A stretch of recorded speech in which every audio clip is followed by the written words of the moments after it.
Hello, my name's Louisa Swaden. I am also known as the Existential Biker, and you're joining me now live for the first of my new live broadcasts, which I'm going to be calling the Winter Room.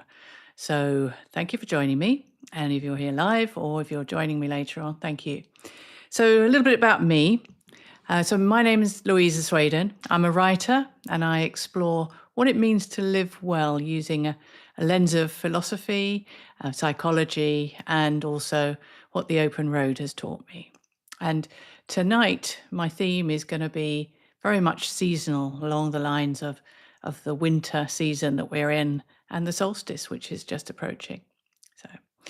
So throughout this, there's no pressure to agree with me. No pressure to even sit through the whole thing. If you want to make a cup of tea or coffee or listen to it in the bath, that's absolutely fine with me. It is really a very gentle, not a lecture and not teaching experience. So just to manage your expectations there, it's going to be a fireside chat rather than anything else. So it is somewhere where we slow down a bit and we talk about some things that might cross your mind, whether you're doing the gardening or riding your bike or going on a journey, thoughts that might cross your mind that you just want to explore a little bit more. We don't have to arrive anywhere. This is just a place to just chew the cud, as it were. Okay. So I've been holding a very simple thought this week, and it comes back to me from time to time, and that is that we are all made of stars. So literally made of star stuff. So the heavier elements that are in our bodies were made from collapsing stars billions of years ago. And that brings me a sense of humility. I guess it affects people having that knowledge, that deep knowledge of something so incredible, that connection that we have to the universe, can affect you in a couple of ways. I mean, you can sit there and go, wow, that's absolutely incredible. And it is. Or you could think, wow, we're so tiny and insignificant. I guess for me, though, it does something a bit more quiet than that. It makes me feel like a sense of belonging, like I'm home. I've always felt that. I've always felt viscerally like I am connected to this universe. And that piece of knowledge just makes me feel really comfortable. It gives me perspective on life as well. Okay. It reminds me we're not separate from the world. We are part of it in an absolutely most tangible way. And then I kind of stop trying to manage so many outcomes when I feel that. That makes so much sense to me. We are not visitors here. We're not outsiders who have to justify our existence. We are made of the same stuff as stars. We belong completely. We belong naturally to this earth and to this galaxy, this solar system galaxy, and this universe. I think so many of our anxieties can come from the fear that we are falling behind, that we somehow are late or that we are not good enough. And I think this sense that when you zoom the lens out further and further, you get a sense of perspective and you realize that that story isn't true and that story is losing its grip somewhat, which is so good for your mental health to think about that. I guess we're not trying to trivialize everything. You know, it's not that things don't matter, but it's just that not everything kind of needs fixing, and certainly not by each of us. So we often talk about perspective as if it's like a kind of a cognitive trick, like it's something to do with our minds. But I feel perspective is more keenly felt in the body. So when you're up close to something and you're really stuck in a problem, you tense up, Everything gets restricted. Your breathing gets shallower. You get that perspective is so, so, so small on this one thing that it becomes almost all-consuming. So then if you just to pull back a bit, and this whole concept about being made from stars and the universe being so big, you pull back a bit, and that perspective eases away. I certainly find my heartbeat slowing down when that happens. I find my heart rate goes down, and this sort of sense of bubbling joy comes up in me. And that's a beautiful thing. So that's what perspective gives me. And that's what knowing that I'm part of something huge, something absolutely huge.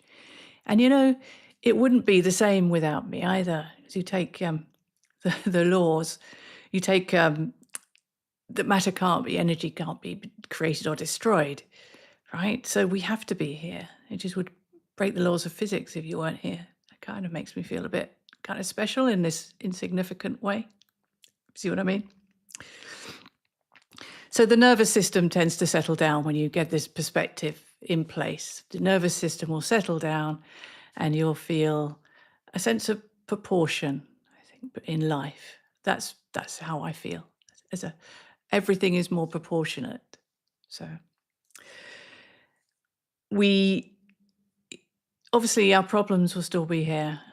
It doesn't erase them, but it kind of places them where they belong. If you see what I mean? It doesn't erase your problems, but it gives you that wider perspective. Okay. And I think that's one of the quiet gifts of winter as well. Now, winter's got a bit of a bad reputation, right? We always want it to be over. We're thinking, God, it's terrible. The nights are drawing in. Can't wait. How many more months until the sun comes back? And we're just like wishing our lives away. But it's not an obstacle. Nature doesn't apologize for the seasons. The trees don't care if they lose their leaves. It's fundamentally what they need to do. They don't have to explain themselves for shedding their leaves. And animals don't justify themselves for having to hibernate. It's all part of the natural rhythms of life that we are also a part of. And the trouble is, though, I think humans are a kind of species that consider this kind of like contraction as a kind of failure, that that having to endure this terrible time. But everything meaningful, though, I've ever experienced has been through these periods of contraction, these periods where you're conserving your energy more and you're pulling in, like a plant does, I guess, into its roots. It's been a time where I've gained that perspective because I'm not rushing around, and I've actually done more inner work, more deep work. I've understood philosophy better, or at least I think I have. Certain things click into place when you give them time to soak in, instead of rushing around. Like our current day lifestyles are very much in rush, busy, get more done. But if we just slow down a bit, sometimes we can get more done because we actually understand what we're doing more. So for me, that's also part of nature. It's also that contraction. The Stoics talked a lot about living in accordance with nature, and we can romanticize that. And, especially when we're talking about being on a motorbike, we live in accordance with the wind, which we can feel in our faces, and we can smell the freshly cut grass, and we can breathe in that air that we're riding through. Or, you don't have to be on a bike to appreciate the fact that you are living in accordance with nature. But winter's nature too. The dark nights are nature. The rain is nature. The darkness, pausing and waiting for the next season to come. That's all part of this season. That's all part of nature, and it has its place. And winter definitely has its place. And I've personally been feeling that so much more lately than I ever have. So nothing in nature is asking us to bloom right now. And I've been feeling more connected in the last few years since I've been riding the bike. But I do put it down a lot to being out riding the bike with nature. I believe that my life has got to this point where I'm thinking a lot more about my own personal energy. And on a personal note, I've been really bringing things back to myself. I've been actually saying no to certain things, sort of socializing. It just feels so heavy. Even booking trips for next year, doing any kind of trips next year, I have a real physical aversion to it, as if my whole body is saying, this is not the time to be thinking about that. So I've named it as wintering. I feel like I'm wintering. I don't know if any of you watching has ever experienced that. It's just a complete feeling like I want to hibernate.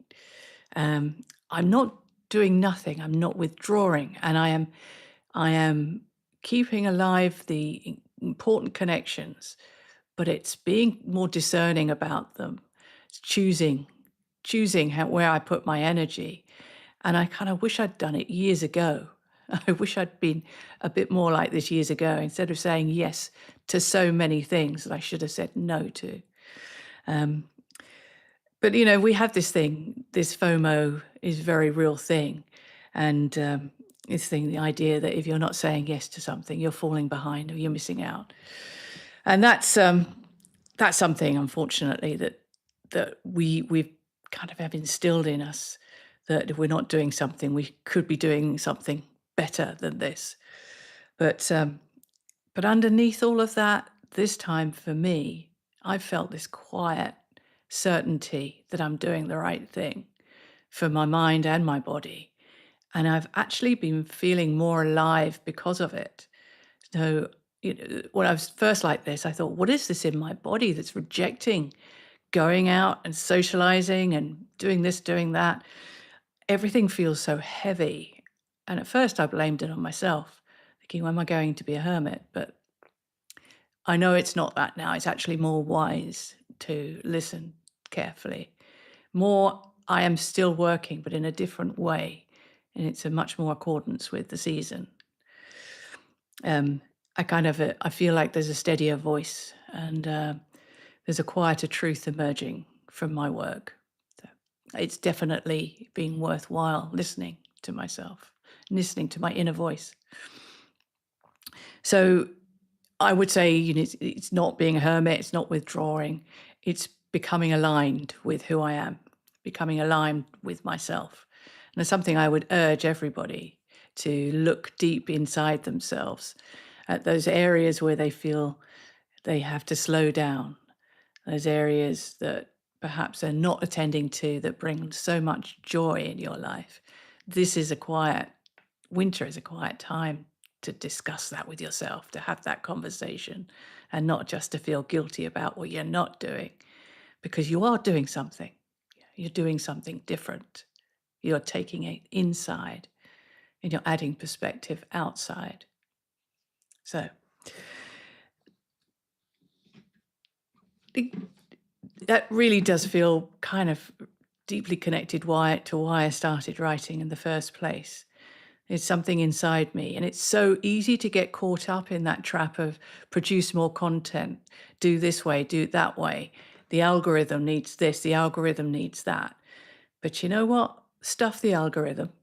What do I need? I need this quiet period of time where I can actually become true to myself and aligned with myself and with nature. And I definitely think that is a result of this season, of wintering season, and listening to my body telling me, slow down. You don't have to be doing all the time. And that, believe me, is a pretty big ask for me. So I can do it. So, yeah. So one of the hardest things that we have to learn to do is to unlearn the fact that we deserve to rest, because that's just a fallacy. We have to earn that rest. Somehow we have to do something to make up the time to give ourselves a half an hour peace and quiet. You know, it's like presence must be productive, or the stillness must be deserved. But the seasons don't justify themselves. The stars don't ask, is it time to shine now? It just is. They go along with their nature, which is what we should be doing. Belonging isn't conditional. It is just a part of who you are, part of who we are. When we remember that, I guess not intellectually, but actually somatically with our bodies, it changes how we move through the days. We stop asking those questions, what should I be doing? Instead, what is this moment asking of me? What is this moment asking of me right now? And then answering that as honestly as you can. So those are actually very, very different questions. So I want to leave you with a few invitations. Not questions that you have to answer unless you want to. Of course, you can always do that. But thoughts that you might want to sit with for the next few days. What is life asking of you right now? Can you feel that? Can you feel what life is asking of you, right? What area is it asking less of you? That's a trickier question to answer. For me, it was output, and it was more authenticity and less volume for the sake of it, which is why I've moved to this platform, YouTube, and I've moved off from TikTok lives, as that was very much do, which is fine for that audience, but I want it to be more reflective, and that's why I've come here to join to do this, the Philosophy in Motion series, the live series. And this is where the home will stay, but it's my pace, and I feel that that's something that I'm answering. Well, what season are you actually in right now? How do you feel that in your body? What one do you think you should be in? So have a little think about that. What becomes possible when you stop trying to be useful for a moment and just be yourself?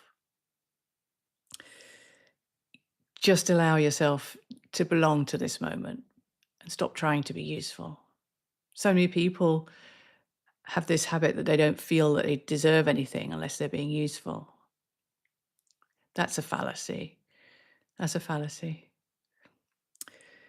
You don't need to resolve any of these issues, obviously, straight away. But they're just things that I think about from time to time as I catch myself. You don't have to deserve that time to sit down and rest, because that is often the most productive time. My productive time is always when I'm not trying to produce something in a certain way at a certain time, but when it's flowing naturally. And again, that's the unfolding of the universe. It's very much a flow state. And that's what our lives could be more like, and I think would benefit from, other than hatcheting them into shapes to algorithmic, preferences. That's not us. That's curating us into a shape or form that isn't human in a way. It's I think we could do with more humanity and less algorithm. Probably won't like me for that, but hey. So thank you very much for being here this evening. Well, being here live, or if you've just joined this from a recording. Thank you for your time, and I hope it's given you something to think about.